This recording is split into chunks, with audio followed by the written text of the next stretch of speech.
connection to the Bell Auditorium, and a lot more parking. The current James Brown Arena would be torn down and the new one would be built on top.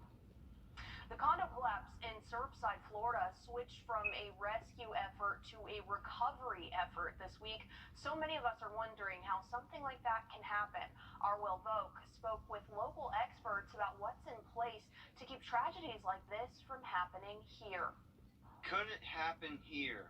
Overall, I think we have pretty good building safety in the United States, but this does bring up concerns that we need to address. Lee Wheatley is a structural engineer here in the CSRA. He looks at the design and integrity of buildings to make sure they're safe. He's been doing it for more than 40 years. We do have some older structures downtown. We have some storefronts that are old, and it'd probably be good if they were routinely looked at. We've reached out to some of our area building inspectors. In Richmond and Columbia County, there is no routine building inspection for existing structures. Instead, it's up to the building's owner to spot problems. The fire marshal does look at buildings annually. They don't check for structural issues, but if they see a potential problem, they may call a structural engineer. Quite often being asked to make an independent assessment to give to building officials to say whether the building is safe or whether it needs to be modified. Wheatley says there are things you should keep an eye out for. Cracks in walls, unlevel floors, things like doors not shutting. Those are kind of warning signs that should be heeded. Warning signs to watch for to keep our buildings safe. Will Volk, on your side. A $15 minimum wage is on the table for the city of Grovetown employees. Mayor Gary Jones says the boost is to help the city compete with other employers close by like Columbia County and Amazon.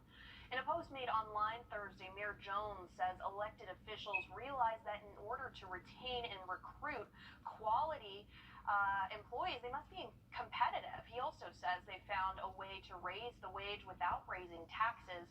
We're expected to learn more when City Council meets tomorrow. The public is invited to go in person or watch online. And speaking of, Columbia County is hiring with a $15 minimum wage already in effect. They'll be hosting a job fair later on this month on the 27th at Patriots Park Gym in Grovetown. The county says it's looking for all types of workers, from skilled trades to professional positions. And if you're not sure what job is right for you, there will be plenty of people on site to help you learn about the different departments and positions available. Georgia parents, there's a new vaccine requirement for Georgia high schoolers. Meningococcal disease is a serious bacterial illness that affects the brain and spinal cord. A new Georgia law requires rising 11th graders to get that vaccine.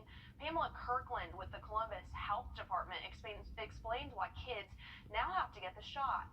It was actually going to go into effect last year, but because of the pandemic, they postponed it for the year. So this year it is required for all 11th graders to get that meningococcal vaccine. Kirkland also says make a vaccine appointment ASAP. In South Carolina,